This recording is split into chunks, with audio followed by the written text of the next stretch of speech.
Well, hello and welcome to the Landis Grow podcast. We are so happy that you are here.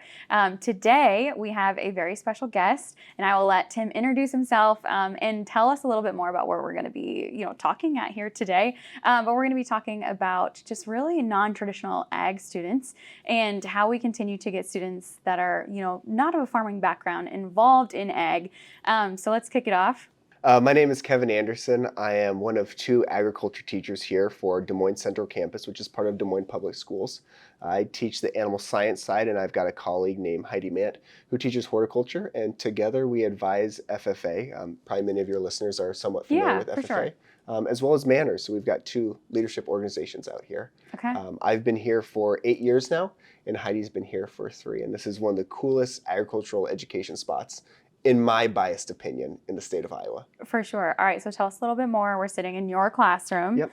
But then tell us, kind of where we're sitting, in Des Moines, obviously. Give us some more background just for our listeners, kind of your school district and what that looks like. Yep, so the Des Moines Agri-Science program is part of Des Moines Central Campus. And so Central Campus is a career and technical education institute that all of the Des Moines high schools can come to. So we service all 5 Des Moines high schools, and they're all 4A and bigger, like graduating size of 500 plus in each of the schools, plus a few surrounding districts. And so we've got our main location, which is downtown Des Moines, actually not too far away from Landis headquarters. And we're actually located on the south side of Des Moines by Blank Park Zoo. And so here at our location, we've got the classroom space that we find ourselves in now. We've got a livestock barn, we have a greenhouse, an orchard. It's a very hands-on, activity-driven space that we have out here. We're very lucky to have these resources. Yeah, well, it is cool. I mean, you kind of, right, like I drove here today and didn't expect to see what I'm seeing, right? I mean, it's a beautiful little campus here. And all right, so tell us just a little bit more about your students. How do they maybe qualify or get into this program? Is there sort of like an application process that they have to go through? Tell us more about that. Yeah, so it's primarily interest-based. Okay. So all kids that are in the 5 comprehensive high schools for Des Moines schools have a chance to get in this program. There's no lottery system to it. Good. They talk to their guidance counselor, or a parent or guardian might get a hold of a teacher. And then we give them an interest survey. So we talk about, what kind of classes have you taken in school? Have you done your math and science? What are your career goals? Because we are a career and technical education hub. And so we're trying to get these young people prepared for after high school. And so if a young person says, hey, I'm interested in something plant or animal or agriculture related, they usually get into this program. But some of our demographics out here, we have 78% female. That's as of last year's school year. So very heavy female dominated. That's crazy. Yeah, which is actually, we can go on a rabbit trail on that, but that's a big trend we're seeing in the industry, as well as in agricultural education. But right now we are 45% minority. So the largest group of that 45% is Hispanic. And then we also have African-American and Black students as well out here. None of these kids come from a farm. 100% urban. For most of them, the first time they step onto a farm is actually when they walk into the barn or in the greenhouse. So it's awesome. It's really cool. Yeah, gosh. And I just think for our listeners, right, to put that into perspective. And I think the conversation that you and I had before we started this podcast on, it's really easy for someone like, even you and myself to work in agriculture when we grew up on a farm. So talk more about, I'd love to know, what do conversations look like? So let's say, a kid says, I'm interested in animal science. What kinds of then things are maybe they, shown and looked into? Tell us a little bit maybe more about your curriculum. Just because it's very different, right, than a FFA chapter maybe in rural Iowa. Yes, yeah. So we like to say out here that agriculture is the context, not the content. So what I mean by that is we're teaching them employability skills, life skills, basic things about agriculture, but when you come to a class, it's not a hardcore, we're going to talk about agronomy or we're going to talk about really hard animal science. It's an exposure, if you will. Common conversation I have with a student. A student comes to this program and I say, what do you want to do after high school? And they go, I want to become a vet. And when I first started teaching, I got so frustrated with that question or that feedback of like, you think you're going to be a vet? It's like $250,000 and 8 years of school. What I realized after a couple of years of having these conversations is these kids want to do something with animals, but in an urban setting, being a vet is the only animal-related job they know. The only exposure, probably. Yeah. Yes. And so then we work with them for, whether we have them for 1 year or 3 years, it's exposure. So a kid might come wanting to be a vet. Well, you're going to also learn about what does it take to be a geneticist.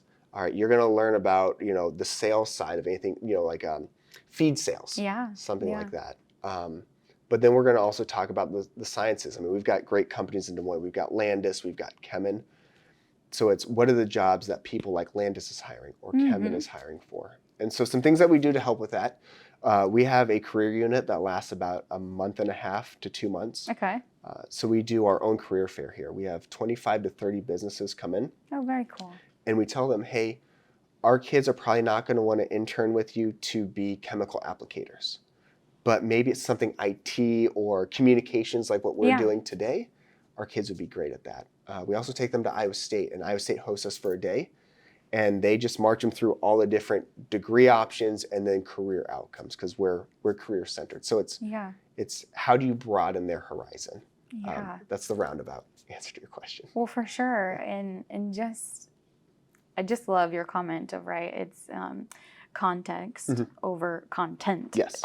You know, just thinking back to my days of sitting in a FFA classroom and it was, this is this weed and this is this, you know. So, no, that's very awesome. Okay, well, tell us a little bit more. I know we just chatted. State Fair is, while we're talking here, coming up really fast. Tell us about, because I think our listeners are going to be a little surprised like I was. You guys have livestock here. Kids have projects here. So tell us more about what your kind of upcoming weekish next week looks like. So, you know, at the time of this recording, tomorrow morning at 5:00 a.m., we're going to take our first load of pigs to the state fair. And so I've got 15 students that are showing 32 animals. So we've got sheep, we've got goats, pigs, chickens, and rabbits. So they're going to show throughout the 2 weeks of state fair. And it's a really cool opportunity for them because in the world of ag education, we have this term called SAE, Supervised Agricultural Experience. It's like an internship. For those that aren't familiar with it, it's pretty much an ag internship. And across rural Iowa, it's very common for a young person to be raising livestock for their SAE. Well, here they can show livestock here on site. They can raise it, they feed it. They learn about what does it cost to raise a show animal. They learn what it feels like when you sell that show animal. It doesn't make anything close to what you put into it. So they learn that skill. But then I have students that are at Hy-Vee and Fairway interning. I've got students that are at pet stores. It's the same high quality project and program. It just looks different than showing animals. But it's cool for our students. You know, I've got students that are from the east side of Des Moines, and they've gone to the state fair, but they've never been part of the state fair. And now they're like, I am now part of the fair. You get that crossover of rural and urban Iowa comes together for 2 weeks. And it's one of the coolest things for kids to light up. And the pride that they get from showing an animal. For sure. So you talked a little bit about diversity when we first started. And so, you know, I think one thing in agriculture that we've had struggles with, right? And it's interesting because it's definitely, right, female forward is moving, is definitely in a forward moving direction. But talk to us a little bit, because we had a conversation before we started recording too, that I want to make sure that our listeners kind of, you know and hear about, right, is in rural Iowa, we can often think that agriculture is, you know, pretty white male dominated. So how do we as an industry kind of shift, especially as we think about rural Iowa, getting some of these non-traditional ag students involved, specifically, you know, those that are, you know, more diverse than the multitude of us, get them involved. And how do we, you know, get them in the conversation and get them comfortable, right? Because I think the one thing you and I chatted about is it's probably very intimidating. Yes, it is. To walk into a place that is, you know, these people maybe grew up on a farm, they got a degree in agriculture. We throw these words around like origination or, you know, different things like that. And I'm sure these kids have to go, I don't fit here. So how do we, you know, as an industry, be really inclusive to people that are non-traditional? I think there's two main things, and there's also spin-offs to each of them, but it comes down to relationships. Mm. You know, us growing up in rural Iowa, you come from Hancock County, I'm coming from Story County. We knew people that were in agriculture. We could talk to the local feed nutritionist or, you know, the ag teacher. So there was a relationship there. And many of these students don't have relationships with people that are in agriculture. Mm-hmm. And so that's one of the biggest things. The second thing would be representation. And so like when I have students that are Hispanic or Black, it's hard for them to see themselves in agriculture because there's not, in the state of Iowa, there's not many people that are Black or Hispanic that are, you know, sitting in a seat like you or, you know, whatever. And so it's how do we get these students to be able to see themselves doing the different roles? Beyond that though, beyond that is how do we make it so it's like the round hole in the square peg. And this is my unfiltered opinion here, but too often agriculture in rural America has been a round hole, and we're taking these urban students that are square pegs and we're like, you're going to fit to what we believe agriculture is. You're going to fit to what our industry is, and we're not going to change for you. And we can't operate that anymore because we're losing out on so much talent. I've got so many students that are non-traditional, that are talented, that would be a blessing to any ag company in the state of Iowa. But we're making them fit a certain mold. We're wanting them to work in certain places, to do certain tasks, and they can't even see someone like them in that role. What I don't want it could easily become tokenism, and that's not what I'm looking for. Like, you know, you don't want to hire someone just so you can have a token person and they can see, you know, someone that's Hispanic or African American in that role. But it's how do we as white rural people have relationships, have conversations as young people, and then the representation will come. Yeah. Well, I do think it's interesting, you know, your kind of square hole, you know, or round hole, square peg. Yeah. There are a lot of things that I probably just do. You know, I grew up on a farm. I married a farmer. There are probably a lot of things and opinions that, are just my background, are just what I've known. And so how can we get, you know, we talk a lot about optimization and, you know, things like that at Landis. How can I bring a non-traditional person who doesn't have that huge background like I do and go, that's super inefficient. Yeah. And you're like wasting a lot of time and labor. You could do it this way. And so that's what I think is really cool about, you know, this program here is it's kind of outside eyes looking in. Yes, very much so. And, you know, I would think really probably making a lot of historic changes, you know, down the road as we think about agriculture because they don't have this like long bias of, well, that's how my dad did it. And my dad does it that way because that's how my grandpa did it. And it's crazy. Also the space that you enter. Once again, this is my unfiltered opinion here, but in rural Iowa agriculture, we expect those non-traditional urban people to come into our space. Yeah, how intimidating. I know, right? What would it look like for us to enter their space? I mean, that's one thing. I know I'm kind of on the Landis bandwagon here with this podcast, but the fact that Landis has their headquarters downtown Des Moines, I now have young people that are like, you know what? That's a 5-minute drive from the house that I grew up in. Yep. That's accessible. So not so much asking these young people to come into the rural space, but enter theirs first. Build that relationship and then say, hey, do you want to move to Garner, Iowa and run this location? You know, it's where do you start with that? For sure.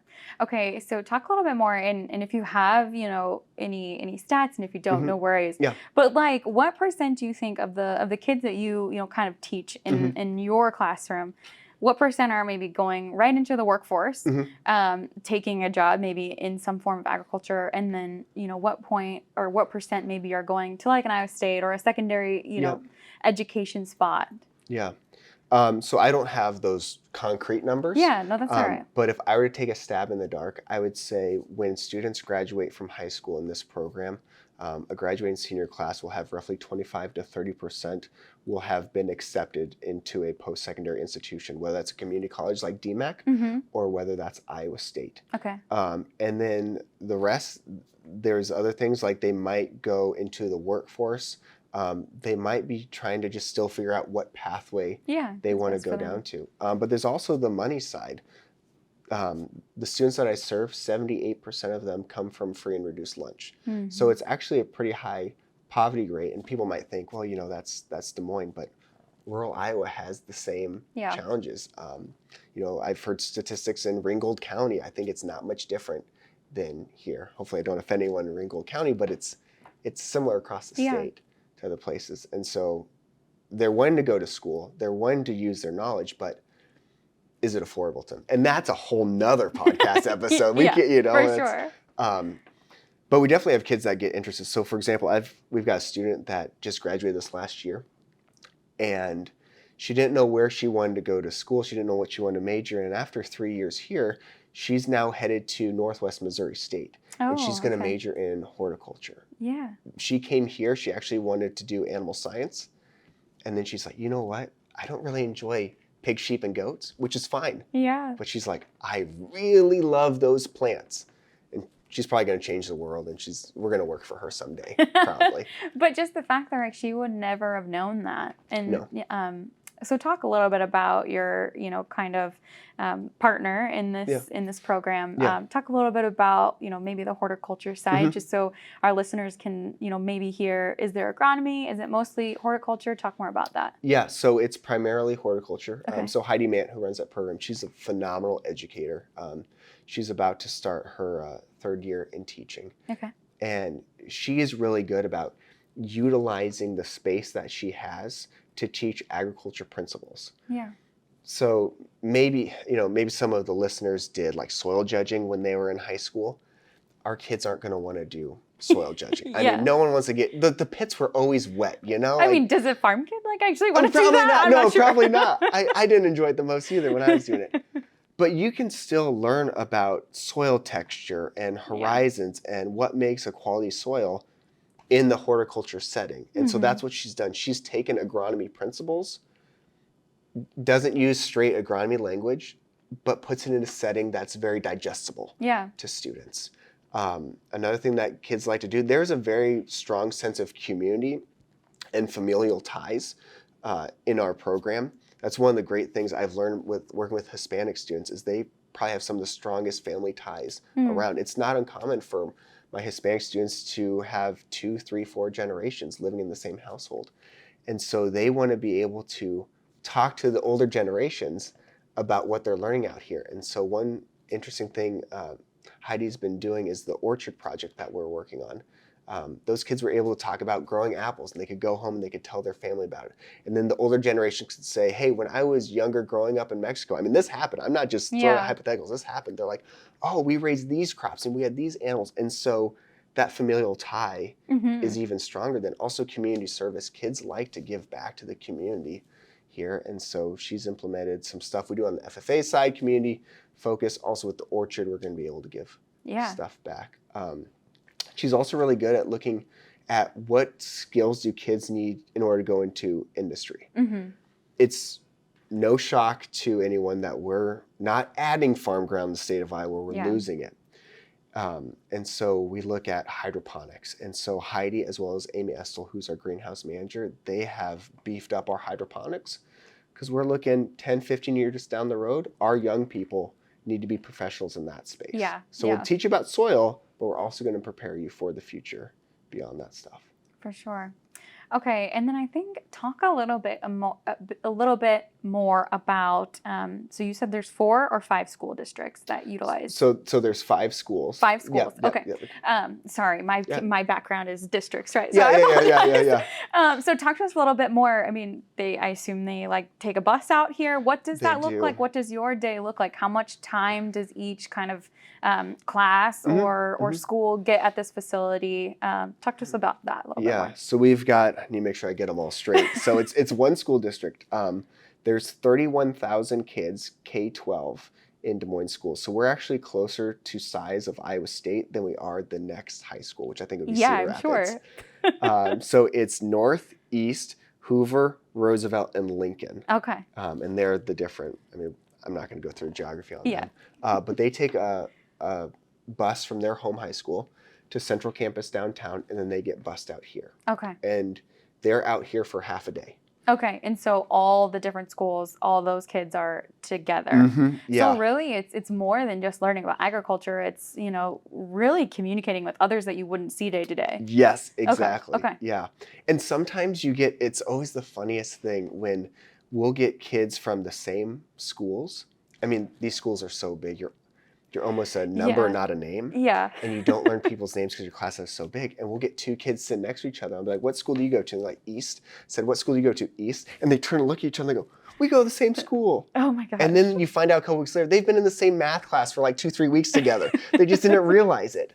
I mean, the melting pot is amazing. Like the friendships that kids get from the different sides of our city. Des Moines not that big. No, but yeah. But they get super tight bonds. I tell the kids, I care about where you come from, but when you're here, you're a Des Moines agri-science student. Yeah. And we've got shirts that they wear and they buy into that.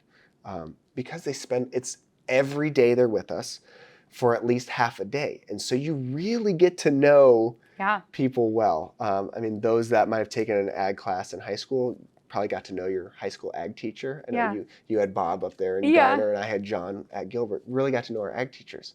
And they get to know us well, but they get to know each other even better. Yeah. So they'll start out with, for example, I'll have half the kids. We'll do animal science for one day, and the next day they're with Heidi doing horticulture. And so it's a holistic approach to education, whether it's animal science and horticulture, but we're also doing career planning. We're doing leadership skills, communication skills, social emotional learning. Yeah. We'll sprinkle in some math, some science, some English, some geography every now and then too. Yeah. Gosh, this is just, I hope that our listeners are actually like really fathoming this. Yeah. Because I think it's kind of hard until you like actually talk to you and really figure out all the different little loops that there is. Yeah. But I mean, the biggest thing that I wanted to talk to you about, I think, and I think we covered it a little bit, but there's a lot of people I think that listen to our podcast that are either farmers or in agribusiness. Yes. And so just the point that, I really want to kind of hit home and then we'll wrap up here is like, let's talk about again, you've got somebody that did not grow up on a farm. How do we welcome them into this community? How do we prepare them and get them ready if they're wanting to work in agriculture? How do we extend an open arm and say, you're welcome here, right? Like we need all the help that we can get in this industry. Yeah. So it goes back to entering their space. Yeah. And then also knowing who the gatekeepers are. I mean, you're a grain buyer for Landis. When you go into a meeting with some farmers, maybe a farm family, you probably figure out quickly who's really the person making decisions. Decision maker, yeah. Right? And for many of our students, whether we're talking about students that are white or black or Hispanic or whatever, there's the family connection. And so if you can get mom, dad, grandma, grandpa, whoever on board, the kid will show up. Yeah. And so in their community, wherever they are in the state of Iowa, identify what is that place. Do you need to be going to the church? Is there a community organization that you need to be reaching out to touch base with the older generation to get their kids excited and then for them to come around? The next thing is make yourself seen with these kids. I don't look like, I don't sound like, I don't dress like all the students in my program, but they at least see me. Yeah. And they can have a conversation. So maybe this is a call to action to volunteer in your community. Yeah. Be in the high school ag classroom. Don't be a guest speaker all the time because honestly, most guest speakers are kind of boring.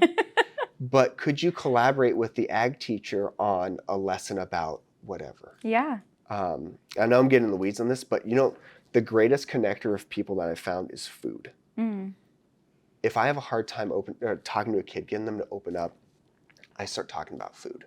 We're going to be doing a unit during Hispanic Heritage Month, and it's going to be centered around food. It's going to be within the first 45 days of school. You're still getting to know each other, and we're going to talk about food. And I'm going to build that relationship. Yeah. We're going to have representation, but we're going to talk about food. So make yourself available, enter in their space, and food is always a great unifier with kids. Well, I think that's a great call out. I mean, I think whether in rural Iowa or right here in Des Moines, like agriculture needs way more volunteers. We need way more people involved in agriculture. So yeah, I would definitely say that's a great call out. Get involved with your local FA chapter or somewhere else, because most of us are not getting any younger. I don't know anyone that is. I know. No, when you figure that out, quit your job and then patent that. Well, anything else that you want to make sure that our listeners know about, what's going to be happening here this year, or anything else you want to be adding? Yeah, we're very excited about this upcoming year. We're looking at finishing our aquaponics lab. We're going to increase our hydroponics lab as well. We've got our store that's always open as well. We've got some new units that are coming down the pipe as far as education. Like I said, we're going to be doing 30 days celebrating Hispanic Heritage Month, which is September 15th to October 15th. And then during the month of February is Black History Month. And so we do a unit on New Farmers of America, which is NFA. Okay. And we have some really fun topics and units that are kind of outside the ordinary. Yeah. But we're excited for these kids that are coming. We have 125 faces that are going to be joining our program this year. And honestly, beyond that, I have no idea what's going to happen after the second day of school. So we're just going to roll with it, I feel like you would have to in your career. You have to. Flexibility is key. Yes. Yeah. If you can't be flexible, don't be a teacher. Awesome. Well, thank you so much, Kevin, for joining us today. Thanks for our listeners for listening in. And if you're listening to this and thinking, I've heard Landis talk about our innovation connectors lately. We've got 2. And so make sure that if you're not signed up, be signed up for our September event. And be sure to get on the website, get signed up for that, and check for any other events that are coming up as well.